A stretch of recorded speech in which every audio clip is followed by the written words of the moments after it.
Welcome to episode 65 of Everything Sports with Aman and Evan. I'm your host, Aman Adkarni, And I'm your co-host, Evan Garber. and we talk about the hottest topics in sports over the course of the past week. And in today's episode, we will go over the MLB news, specifically Carlos Correa, and then we will move on to NBA MVP favorites because there are a lot of 30 points per game scorers this year.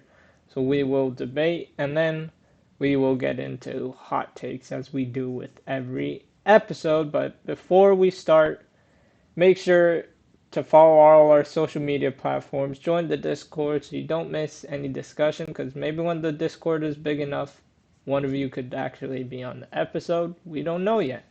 So be on the lookout for that. Join the Discord. Follow us on all the social media platforms you see on screen.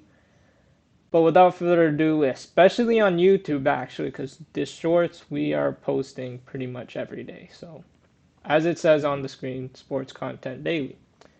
So now let's get into MLB. I mean, I've said on this podcast before, like, I'll watch baseball. I'm not as big of a Giants fan, but here on this podcast, the other host of it, Evan, huge Giants fan. What is your perspective?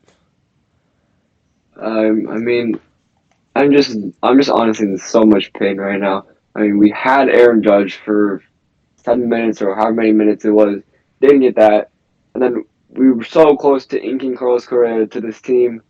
Then of course something has to go wrong on our end, and like it, something just doesn't seem to make sense for me because why would the Twins offer Correa contract if it's such a big issue, and allow the Mets immediately jump on right after and just be like, "Oh, okay, who cares about the medical issue? Like, it's fine, everything's gonna be okay." I mean, we'll see today, I believe, if the physical goes well, but it just doesn't make any sense to me why that would happen. I definitely think something was up. It probably was on the Giants' end. They probably did something. Carlos Correa didn't like it, and I mean, it's just so stupid. I mean, this is supposed to be our off season. We're supposed to spend all our money, get all these star players, build this team up to compete with the Dodgers and the Padres. But then we can't even do that, and I think it's definitely time for Farhan to go. I mean, he had to build a farm system until this year. Didn't it? Wasn't able to do that, and then had to sign all these star players. Wasn't able to do that. I mean, technically we don't. I mean, technically it's not exactly all of it his fault, but it definitely seems like it. I mean, we had Correa in our grasp. It seemed like he wanted to be there. Family was there. He's going to buy a house. Getting all these reports that he really, really wanted to be there.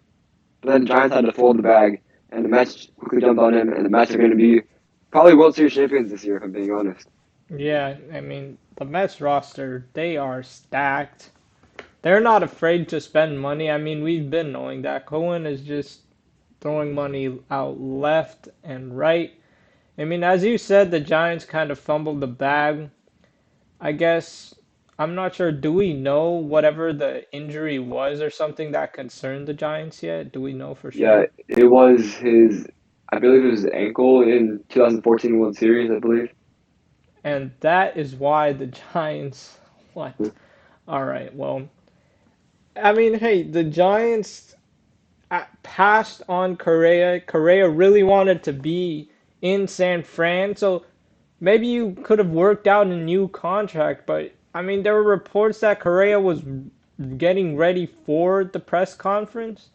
I mean, if these reports are true, it's just so embarrassing. Like, you see the Dodgers and Yankees and Mets get these players, like, playing for iconic organizations. People forget, like, the Giants are an iconic organization, too.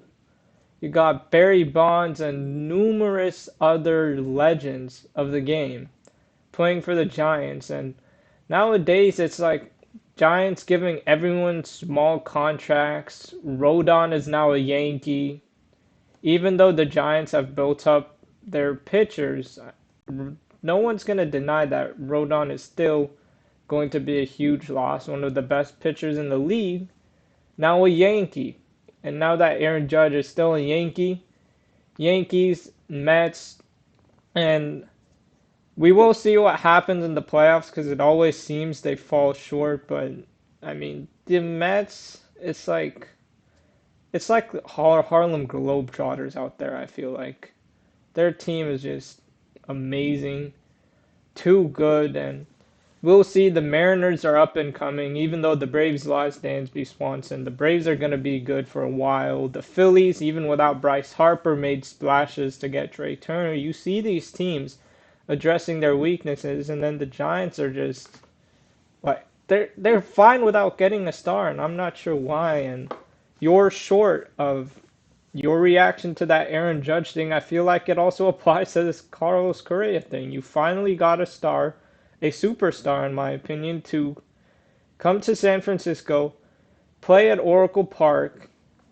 watch fans, enjoy the team, enjoy the sport, and now you had Correa literally in your hands. He signed the contract and you're worried about an ankle injury? Like, just look at the previous years. Correa has consistently done well. He wanted to be a Giant. You wanted him to be a Giant, so just close the deal. All you have to do is close the deal. And they didn't do that. And now you see the Padres making moves with Bogarts, I believe.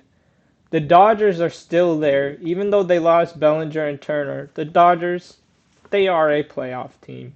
Like, let's not get it twisted. They're still a playoff team. I do have a hot take on that later, but the Dodgers are still good. The Padres, you have to expect once Tatis is back. The Padres are maybe World Series favorites. And now you just got the Giants here. I feel like they've been average for a long time now. And since their last World Series in 2014, which they won, thankfully, like these droughts aren't as long as other teams. I mean, but the Giants, they have to be an organization that players want to play for. And now with this Carlos Correa fiasco, fine. If you didn't want him because of medical reasons, now stars might not even sign with the Giants because of this Correa fallout. And with Shohei Ohtani on the market next year, any team that signs him will be amazing, but you better hope he does not go to the Dodgers. So, Evan, what do you think about this whole situation and how it could potentially impact future free agents about this Giants?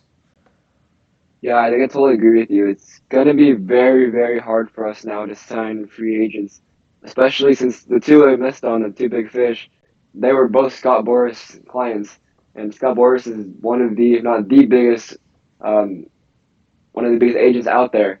And I mean, I don't know if he's gonna want to negotiate with us anymore. I mean, this Correa thing is just crazy. I mean, we don't know the full details, obviously, of what actually happened, but with what Scott Boras has been saying, he's been saying publicly, like Giants screwed up. The Correa literally wanted to be there. He was going to be there.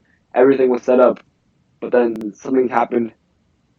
Supposedly a medical issue. We don't know, but I mean, it's not. We do have the money now, which is good, I guess. I mean, you can go out and get Shohei Ohtani if you really, really wanted to, but is Shohei really going to want to come to this organization that can't do anything right, it seems like. I mean, we were good in 2010, 12, 14, but ever since then, we've been a mediocre organization at best. Um, I mean, sure, we had that 109 win season, 108 win, whatever it was.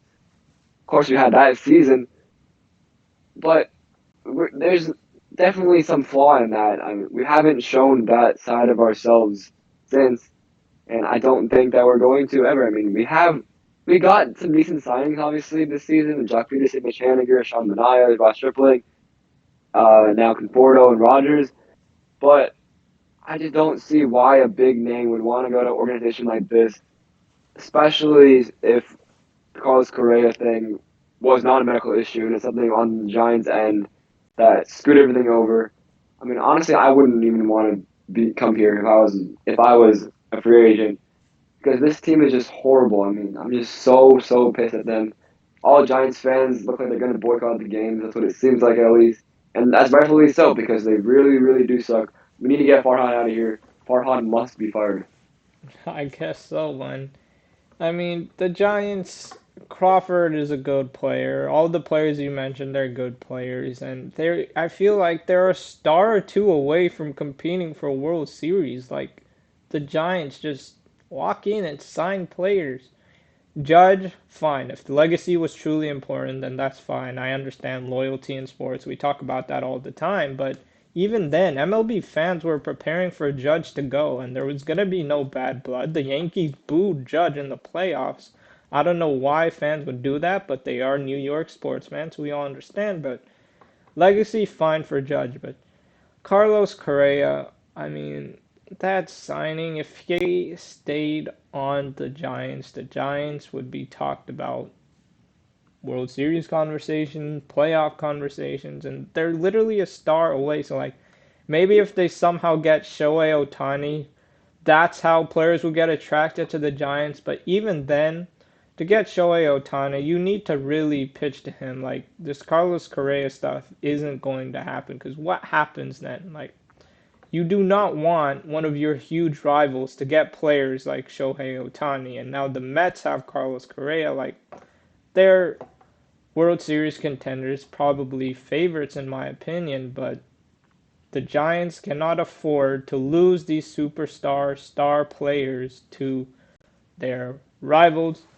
So, as this news developed, we will talk about it either in shorts or in an upcoming episode, but that will be all for the MLB segment. So, we will talk about NBA, specifically MVP favorites. We will talk about standings here and there throughout the episode if that does come up. But I guess who are your MVP favorites, Evan? Yeah, I mean, it's pretty tough because there's a lot of good players out there. I mean, there's like Jokic, there's Embiid, there's Luka, there's Tatum, Curry before he got injured. There's so many good players out there to choose from. But I honestly think it's Nikola Jokic again. I mean, sure, that's kind of hard to say, kind of tough for fans to hear because he's won it back to back already. But I mean, he's just so good. Um, he started off a little bit slow to his standards, but he's been balling out these past few weeks, a couple of weeks probably. And I mean, they're the one seed in the West in a very, very tough West, and I think that definitely helps him. But I also think that Giannis definitely deserves to be up there too. Um, he's not putting up insane stats, but he's putting up very, very great stats. And they're the one seed out in the East by a pretty good margin. I mean, the record is pretty insane out there. And I think that it's definitely one of those two at the moment. But honestly, anyone can steal it from them.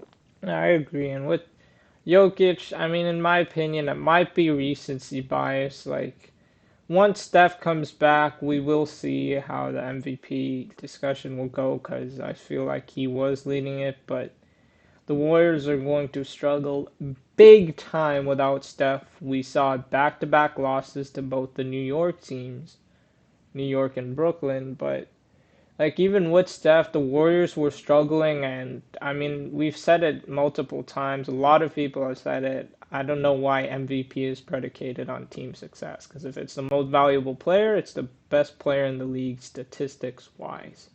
Like last time I checked, leadership, teamwork, and stuff that was not taken into account for the MVP award. So I don't know why MVP award is based on team nowadays. Fine, it might be a small factor, but people are making it the most important thing. But I mean, Jokic, he might be in the MVP discussion. For me, you have like Giannis, Luka, Tatum, like just in any order. And I'd even throw Kevin Durant in there because he's averaging like 30 points per game on an insane true shooting, which would be the highest in NBA history. I mean, Curry was on that pace too, so before their injury, I'd even throw Anthony Davis in there. Like, we call him street clothes, we call him names for getting injured. Kawhi Leonard never gets labeled that for some reason, but now I feel bad for Anthony Davis. He was a borderline MVP candidate before he got injured. Now he's injured. He might fall out of this discussion, but we will see how he does once he's back from his injury. All-star voting has opened, but we will talk about all-stars and our predictions. That might just be one episode itself later on in the near future, in the January timeframe maybe, but I feel like Kevin Durant, that's like we see all these stats. Jokic, he is making a strong case, but I feel like Giannis, Luka, I'd probably say right now number one if I had to choose. I mean like if we're going by team success, which is unfair, I would say then you can make the case that Luka's stats are empty stats because so many people keep calling Steph's stats empty stats because the Warriors are losing. I mean, the Mavericks kind of struggling, Tatum kind of struggling. So using voting logic, I will say that I probably have to go Kevin Durant as my leading candidate. Kevin Durant, Luka, Giannis, Jokic, and then Tatum. That would probably be my order, but that's just using voting logic, which I frankly don't agree with. But those are my MVP candidates. In my opinion, we heard your MVP candidates, so now we can move on to hot takes. My hot take is in the MLB world, where, I mean, I said the Dodgers would be a playoff team, but I mean, like I said, they did lose Turner, they did lose Bellinger. Sure, Bellinger struggles, but he is a great defensive player. Oh, he went to the Cubs, so the Cubs could be a decent team actually now with Dansby Swanson, and then losing Turner. So I mean, the Dodgers lost key players. So my hot take is that they're going to finish third in the division behind the Padres and the Giants. I mean, the Giants, they did sign decent players, obviously lost on Correa, but if they just tap into whatever they tapped into during that 100-win season, they could do well. But I definitely think the Padres will win the division. But my hot take is that the Dodgers will end up third in the division, but still be a playoff team. What do you think about that take? I mean, that's a very, very hot take, especially since the Dodgers are so good that they can just honestly just throw at anybody out there and they'll do well. I mean, we saw Trace Thompson last year. He was honestly pretty good on that team after just getting thrown out there. Um, and I can sort of see what you're saying. I mean, the Giants, the pieces they added, they're actually not that bad. Mitch Haniger's pretty good. Michael Conforto's pretty good. Manaea and Stripling are pretty good. I mean, we got Taylor and Tyler Rogers now in the bullpen with Camilo the ball closing it out. I mean, they're building a solid team out there, but I just don't think that it's enough to beat the Dodgers. The Dodgers have so many good players, even without Turners and Bellinger and Gallo. I just think that they can honestly just throw anybody out there. I mean, they'll find someone from their from the farm system, throw them out there, they'll hit 20 home runs. I mean, that's just what the Dodgers do. They throw at anybody out there, they hit 20 home runs, and pitchers they'll get like a 1.28 ERA or lower. I mean, they're just such a good team. They can produce literally anything. I mean, I just don't see any way that the Dodgers are going to be worse than the Giants. To be honest, I thought of that hot take, but I agree. Trace Thompson, as you mentioned it, I feel like he was one of their better players in the playoffs. So, I mean, we'll see how the MLB season plays out. So, what are your hot takes that you may have thought of? I mean, I don't know how much of a hot take this one is, but I'm gonna say that the fan vote for the Pro Bowl should be eliminated. It should be just completely scrapped. And it's not because the fans are stupid. It's not like the NBA where you get some random guy like Alex Caruso or something getting tons and tons of votes. It's because it doesn't even seem to matter at this point. I mean, we saw from the reports that Tua was the leading vote getter by fans across the whole entire league. Like he's the top guy, and he doesn't even make the team. Like that's just so stupid. I mean, I understand that the three quarterbacks that did get in, they probably are having better seasons than Tua right now, especially considering Tua's downfall, I guess you could say, in these past couple of weeks. But I just don't think it's fair. Like, it's a fan game. The fans are supposed to be able to pick the teams. Like, sure, it's an award for the players, but it's for the fans' enjoyment. That's what the whole purpose of this event is. And you should put the guys that the fans want to see, like Tua. Tua is wanted by the fans. Everyone wants to watch him play, so why not put him in? And he definitely has been playing pretty well. So I don't see why you just completely take him out.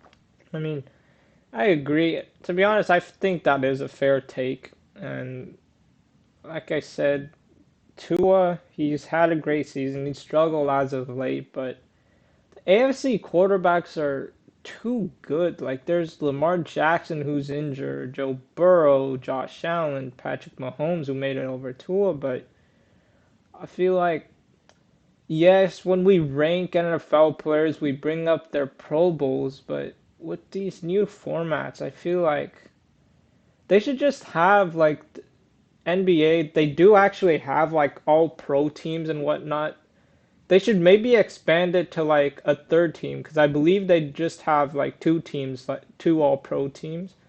Maybe they should just expand it to a third and just eliminate the Pro Bowl entirely because now it's flag football. I understand you want to protect the players, but it's just becoming less relevant each year, it seems like. So I think that is a fair take. It's a take that I agree with because somehow McCaffrey, Eckler, you said Tua, just absolutely got snubbed. I have no idea how Eckler didn't even make it. Tony Pollard made it somehow. So I think a lot of shocking snubs, but I think the Pro Bowl is becoming less and less and less relevant.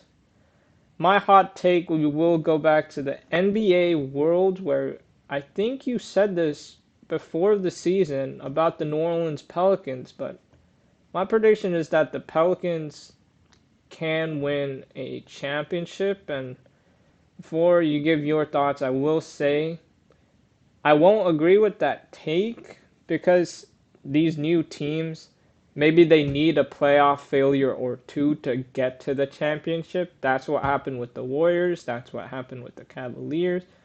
That's what even happened to the Miami Heat with LeBron, Wade, and Bosh. So I think Pelicans Cavaliers finals would be funny because they are inexperienced, young, and stuff like that. Especially if the Pelicans end up with Wembenyama, that would be crazy with Valanciunas, Zion, McCollum. Like McCollum, Ingram, Zion, Wembenyama, and Valanciunas. If they do go big like that, that's gonna be such an unstoppable team. Like unstoppable. They would have to figure out spacing, but I think the Pelicans have a good shot at making the finals this year. What do you think? No, I totally agree with you. I think they definitely have a good shot. And like I said before, the season, I do think that they are going to win. I think they definitely can win. And one name out there that's been thrown around in rumors is Miles Turner, and I think that would be a very good addition for the Pelicans because, like you said, the spacing is seems to be a little bit of an issue, and that will give you some spacing. Miles Turner is a decent outside shooter. He can get you some outside shots. I mean, he's not going to hit like Steph Curry, but he's going to get you some. And he can also protect the paint pretty well. He's a very good paint protector. He grab some boards. He can do a lot. He can do a little bit of everything, honestly. And I think that'll be a very good addition, especially since you have Zion. You don't Zion and Valanciunas is not the greatest because of the spacing problem.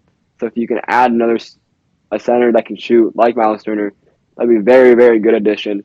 I mean, he could be a good addition to a lot of teams, but I think definitely the Pelicans. They will be title contenders. They will be the title favorites, in my opinion, if they do somehow get Miles Turner. All right, and then what is another hot take that you may have thought of before we end the episode here? Honestly, I'm gonna go with that. The Cubs are gonna win a World Series within the next 5 years, and I think this is possible because now they have a very good duo up the middle with Dansby Swanson and Nico Horner. I mean, Nico Horner is not one of the biggest names, um, but he is a very, very, very solid player, and they have a lot of young talent on that team. And I think that once they develop, along with Dansby, and then now we know they are willing to spend their money. When um, they went out and got Marcus Stroman. They went out and got Cody Bellinger. I mean, they're getting some nice players on this team. And once you can build those young players up, which I think will happen, they have some very good talent. Then you just got to sign these star players, which will come to your team. And I think the Cubs, they built enough of a culture around there that they show that they can win and they will want to compete. And I don't think there's any issues, honestly, with playing Chicago. I mean, sure, the stadium's like very old, but it's a very beautiful stadium. It's a very beautiful place to stay and live in. And I think that they'll definitely attract some free agents, and especially since they had that long drought, but they still had very nice. The fans wanted to be at there. They competed still without winning a World Series in 100 plus years. Like they built that winning culture now, and they've done this rebuild pretty nicely so far. After they traded away their 3 stars, um, I think that they can win a World Series in the next 5 years because of the young talent and because they are going to spend money. This team is going to be very good. I mean, they can also even make the playoffs like next season. If I'm being honest, this Yeah, team I has the agree. pieces. Everything will happen. Yeah, I mean, Cody Bellinger, he is on a short contract. We'll see what happens with him. Even if he leaves, you can see the Cubs are willing to spend money. But I agree. I feel like the Cubs will definitely have a good shot at winning the World Series in the next 5 years, possibly make the playoffs this season and make a surprise run like the Phillies did last season, like how the Giants unexpectedly won 100 something games. So we will see what happens next season. But make sure to follow us on social media platforms on the screen: Twitter, Spotify, Apple, Instagram, TikTok, everywhere. Look out for the shorts. Have a great week and see you in the next episode.